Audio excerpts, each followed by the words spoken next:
बिस्मिल्लाहिर्रहमानिर्रहीम। क़ाल अल्लाहु तबारक व तआला फ़िल क़ुरानिल मजीद वल फ़ुरक़ानिल हमीद फ़त्तक़ुल्लाह मस्तताअतुम वस्मऊ व अतीऊ व अनफ़िक़ू खैरल लिअनफ़ुसिकुम व मन युक़ शुह्ह नफ़्सिही फ़उलाइका हुमुल मुफ़्लिहून। आमन्तु बिल्लाहि सदक़ल्लाहुल अज़ीम। हज़रात गिरामी अस्सलामु अलैकुम व रहमतुल्लाहि व बरकातुहू।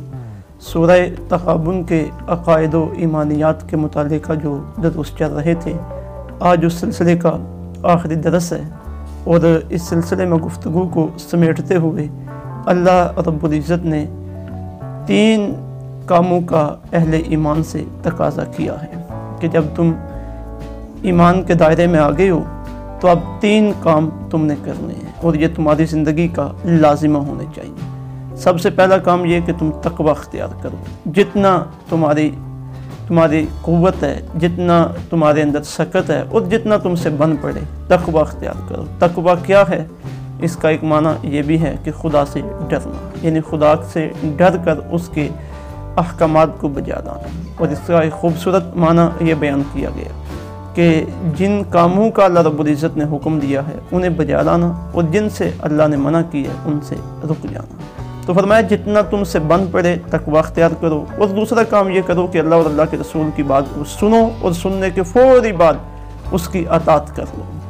और तीसरा, जो माल हमने तुम्हें अता किया है उस माल में से हमारे रास्ते में दीन की सरबुलंदी के लिए और खिदमत खलक के लिए खर्च करते रहो।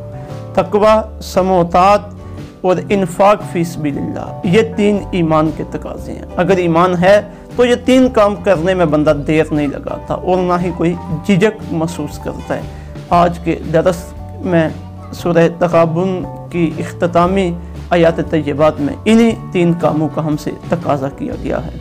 इरशाद बारी ताला फत्तकुल्लाह, बस डरते रहो अल्लाह से, अल्लाह का तक़वा अख्तियार करो, मस्तताअतुम, जितनी तुम्हारी इस्तिताअत है, वस्मऊ, और सुनो, व अतीयू, और मानो।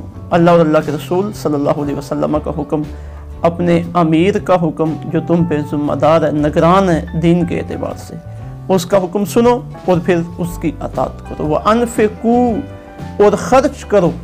अब ये अल्लाह रब्बुल इज़्ज़त की ही करम नवाज़ी है कि अपनी जानब से वो बंदे को अता भी फरमाता है और फिर कहता है कि इस में से मेरे रास्ते में ख़र्च कर।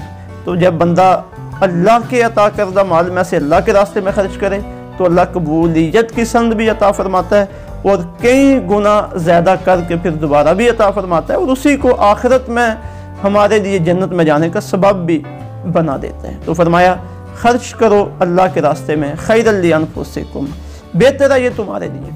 यदि तुम तक़वा अख्तियार करो, समोतात की आदत डालो और माल में से अल्लाह के रास्ते में खर्च करते रहो, अहले ईमान ये तुम्हारे लिए बेहतर है, दुनियावी एतबार से भी और उखरवी एतबार से भी। आगे फरमाया वमन युक़ शुह्ह नफ़्सिही, और जिसे बचा लिया गया नफ्स के बुखल से।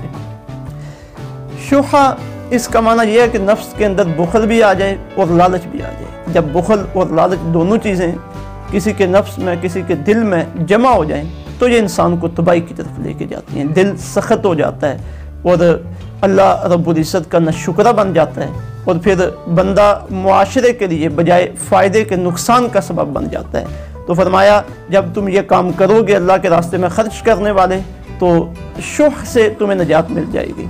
और जिसे शुह से निजात मिल जाए उसकी कैफियत क्या? फ़उलाइका हुमुल मुफ़्लिहून, तो यही लोग फ़लाह पाने वाले हैं।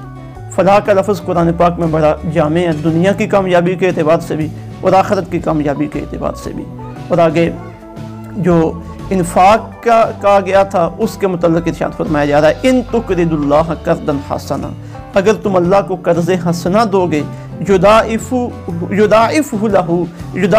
लकुम, अल्लाह उसे कई गुना ज़्यादा करके कर देगा तुम्हारे लिए। व यग़फ़िर लकुम, और मज़ीद ये करम नवाज़ी करेगा कि तुम्हें बख्श देगा। वल्लाहु शकूरुन हलीम, और याद रखो अल्लाह बड़ा कदरदान है, तुम्हारे थोड़े अमल की भी वो बड़ी कदर अफजाई करता है। हलीम, और बड़ा हिल्म वाला है। आलिमुल गैब व शहादा, अल्लाह जानने वाला है हर ज़ाहिर और पुशीदा चीज़ को। अल अज़ीज़, वो सब पे गालिब है। अल हकीम, और बड़ा दाना है। तुम उसके बंदे हो, उसने तुम्हें दीन का एक निज़ाम दिया है और جس نظام کے تحت اس نے تمہیں چلایا ہے اور چلنے کا حکم دیا ہے، ہر لمحہ وہ تمہاری کیفیات سے آگاہ ہے کہ تم اس کے احکامات کے مطابق چل رہے ہو یا نہیں، اس کی نعمتوں کو استعمال کر کے اس کا شکریہ بھی ادا کر رہے ہو یا نہیں، اور وہ بڑا غالب ہے۔ اگر تم اس کی نافرمانی کرو گے تو اس کے غلبے سے بچ نہیں سکتے، اور وہ بڑا حکیم ہے، اور اس نے جو تمہیں احکامات دیے ہیں بڑے حکمت والے ہیں اور تمہارے سراسر تمہارے فائدے کے ہیں۔ یہ سورہ التغابن کا اختتام ہے۔ ایک مرتبہ پھر اس کا مطالعہ کر لیں، درست کو سن لیں قرآن پاک کو سامنے رکھ کے، اور پھر ایمانیات کے اعتبار سے دیکھیں، ایمانیات اس کے اثرات اور تقاضوں کے اعتبار سے جو ہمارے اندر کمی ہے اسے پورا کر لیں۔ اللہ رب العزت ہمیں اسی سورہ مبارکہ میں جو ایمانیات بیان ہوئی ہیں ان کے مطابق اپنے عقائد و نظریات کو صحیح رکھنے کی توفیق عطا فرمائے۔